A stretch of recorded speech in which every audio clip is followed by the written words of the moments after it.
Good day. On behalf of the Joint Industry Project on Corrosion Inhibitor, I would like to welcome you all for the webinar series, Precision in Corrosion Inhibitor Selection Testing for Oil and Gas Applications. Precision is the first right step.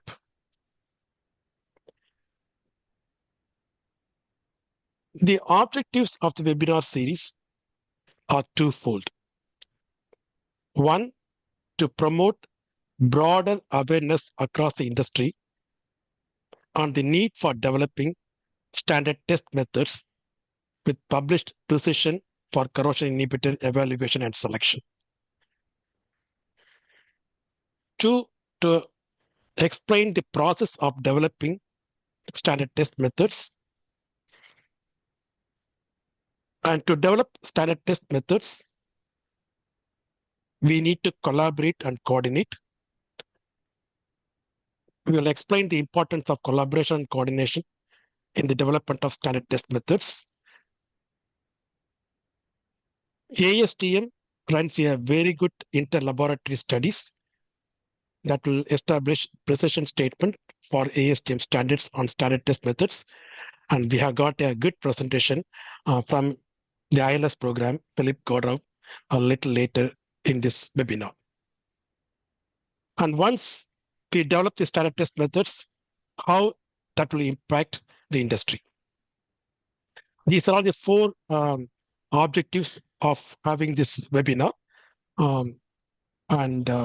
are in the second phase of the webinar, so in which we are focusing on the process of developing standard test methods and emphasize the importance of collaboration and coordination.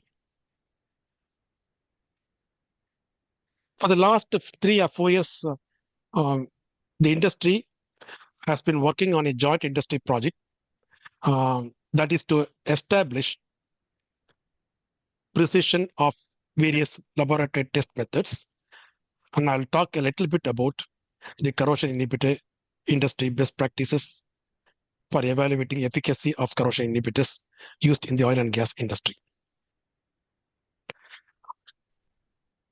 As we all know, the drivers and motivation for the JAP as well as the webinar series is to ensure that we start evaluating corrosion inhibitors in a quantitative fashion, similar to how we evaluate materials, coatings, and cathodic protection.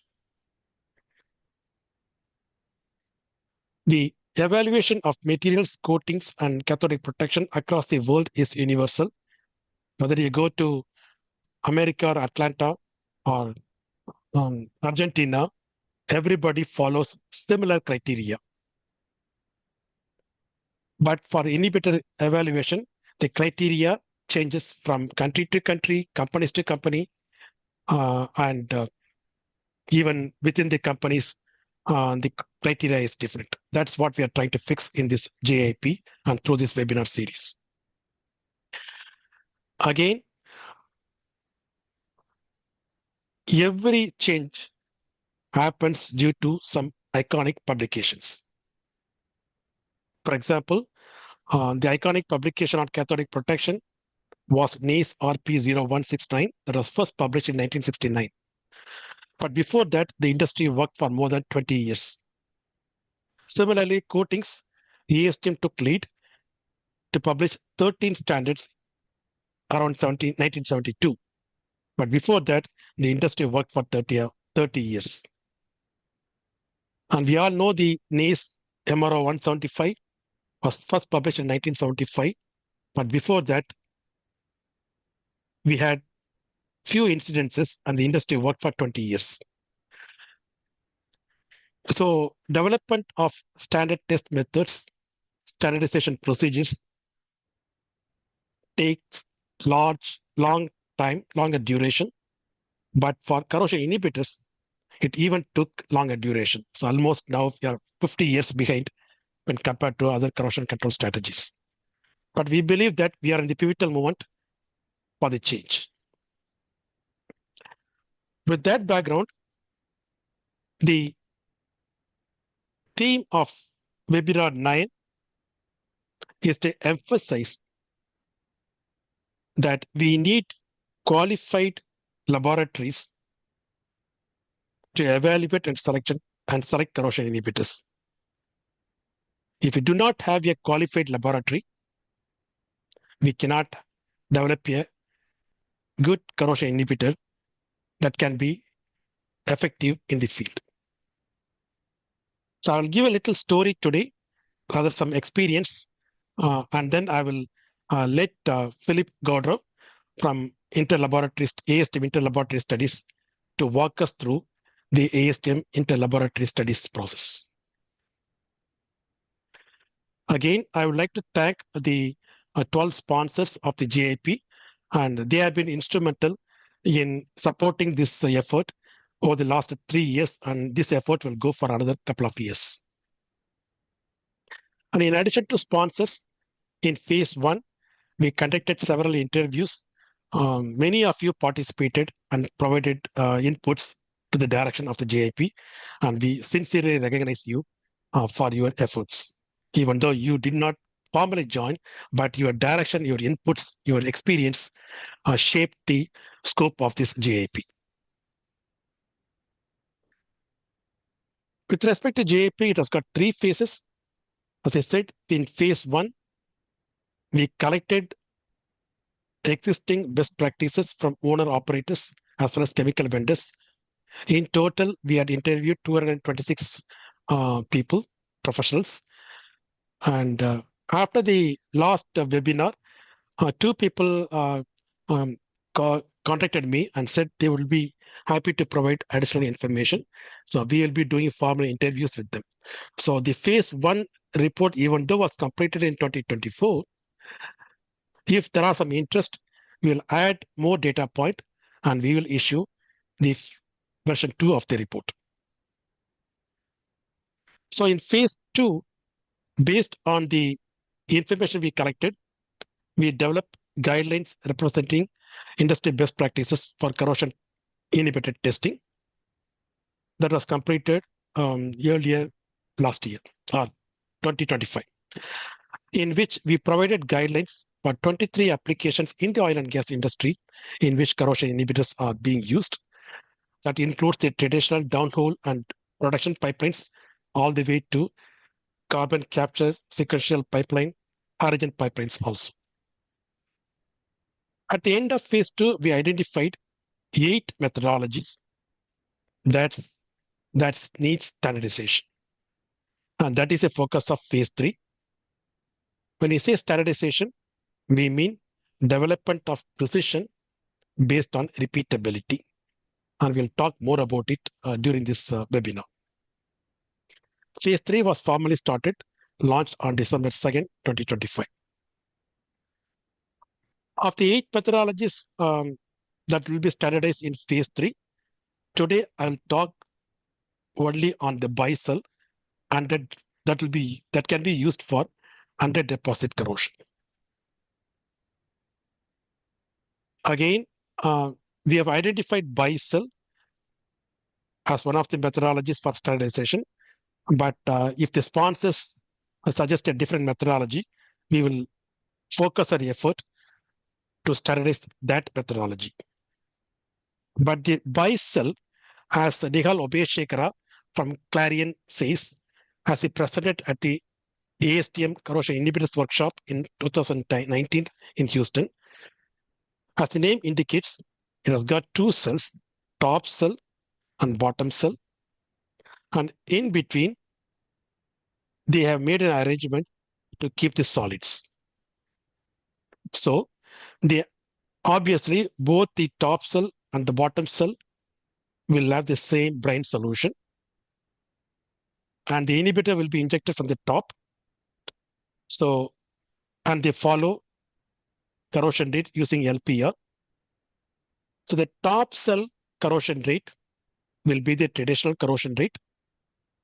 And for the inhibitor to go to the bottom cell, it has to go through the deposit. As a result, this arrangement can help to understand how the inhibitor will behave before it passes through the under deposit and after it passes through the under deposit. So same measurements, LPR measurements, simultaneously carried out at the top section as well as bottom section, so that we can compare the efficiency of the corrosion inhibitors to control under deposit corrosion.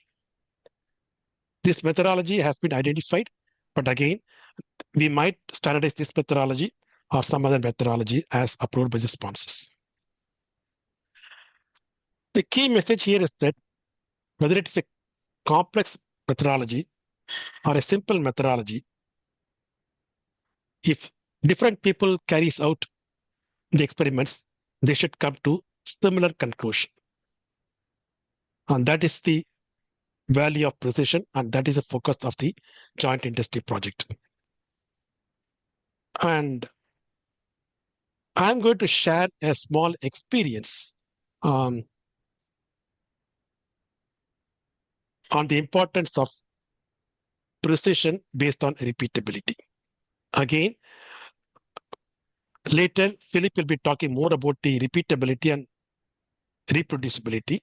But in general, repeatability is if the same person carries out the test, what is the corrosion rate he gets or she gets, and what is the variation he or she gets. Average or mean corrosion rate and the standard deviation. Reproducibility is the same experiment, same procedure using similar apparatus by being conducted by multiple operators. As you can see in this particular case, the average mean remains the same, but the standard deviation slightly increases when multiple operators carry out the similar test. And from the mean and standard deviation, we can also calculate the coefficient of variation as standard deviation divided by average. So we can establish the ability of a test to consistently produce a result, either using a repeatability or reproducibility or coefficient of variation. That is the drive for this JAP. And once we establish the precision, we can also use the precision statement to evaluate the ability of the laboratory to consistently produce a result using a particular test. So that is the driving force for this JIP and the webinar series. Some of the companies, they don't believe in precision, and they think that if you write a very good procedure, everything will be done properly. Writing procedure is good, but we have to make sure that that is being practiced in the field, for which I'm going to share a simple, a small story I was involved with. About 12 years ago, Abhilashaningam University in Coimbatore, India, they asked me whether I could conduct a workshop on how to innovate corrosion control research, conducting innovative corrosion control research. And it's a 5-day workshop. Obviously, they paid me, and I was a resource person. And the first session was all talked by the experts. Different experts were brought in, and they talked about how to conduct innovative corrosion control research. So talk is good. Talk is based on the experience. So then we will let the students, the participants, to walk the talk. What we did was that particular workshop had good participation. We have got 34 students rather, from almost some 12 different institutes. So what we did was we grouped them into 4 to 6 members from different institutes and put them together. The first thing we asked them to do was to establish a name for their team. And we formed 6 teams, and every team quickly identified themselves as a name. Magic Science all the way to CID, that is Corrosion Independent Development Specialist. So that was kind of fun part. Then every day morning of the day 2, 3, and 4, we provided the theory of corrosion control and instructions on how to do corrosion testing. Again, we just use the Moore's law coupon testing and the linear polarization resistance methods. That was the morning of day 2, 3, and 4. In the afternoons, the team was asked to conduct a test as per the instruction. Same test, same procedure. We collected the same material, solution, everything is the same. But 6 team did the same experiments. And on the day 4, we let each one of the team to present their test data. So each team presented, and the remaining 5 teams challenged their data because they also did the same testing. So one team versus 5 teams, that exercise was to understand how we are able to provide consistent data points. Again, for example, as an example, one team initially produced a corrosion rate of around 500 MPY, 490 MPY, 403 MPY, and 335 MPY, and they did the test 3 times. So 24 hours just coupon immersion testing. And that data was challenged by the remaining 5 teams. It's a lively discussion, and what they found was, again, the team went back and did the experiments. If you look at the initial and final weight, they were similar. What the team found was that they made a conversion error in calculating the corrosion rate. The experiment part was correct, but they made a conversion error. So the point of the matter is that even if you do the same test, you have to verify and compare that one with other team so that we can validate the test point we are getting is accurate and reliable. Again, this is one short, but there's an extensive report written, and if you're interested, you can get the data on the report from Avinash Lingam University. I believe we have got 3 or 4 students from the Avinash Lingam University, and if you are there, just impress a thumbs up. So what this exercise indicated was that writing documents is great, but ensuring that if we follow the information, we are able to get the same results.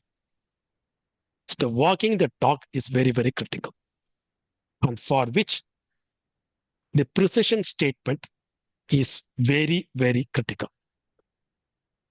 And today we have got Philip Godrow from ASTM Interlaboratory Studies, and he is the right person to help us to understand precision. There is no other person other than Philip who can help us to understand the ILS program. Philip has led the development of ASTM International's ILS program for the last 20 years.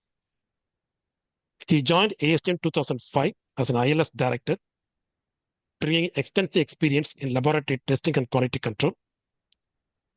His career includes working at National Environmental Testing, Mobile Oil Services as Director Quality Assurance, Philadelphia Bureau of Laboratory Services, and so many other testing institutes. And Philip's experience spans both in chemical and physical testing laboratories. But what is most impressive of Philip is that for ASTM, he has coordinated 2,000 inter-laboratory studies. Again, there is no typo. Indeed, Philip coordinated 2,000 inter-laboratory studies. The ASTM has got 5,500 standard test methods, and the standard test methods require a precision statement based on ILS. Almost 50% of the ILS studies was coordinated by Philip. So we will hear from the horse mouth as the importance of precision and how it is being developed and how we can benefit from that precision statement. With that, I will stop the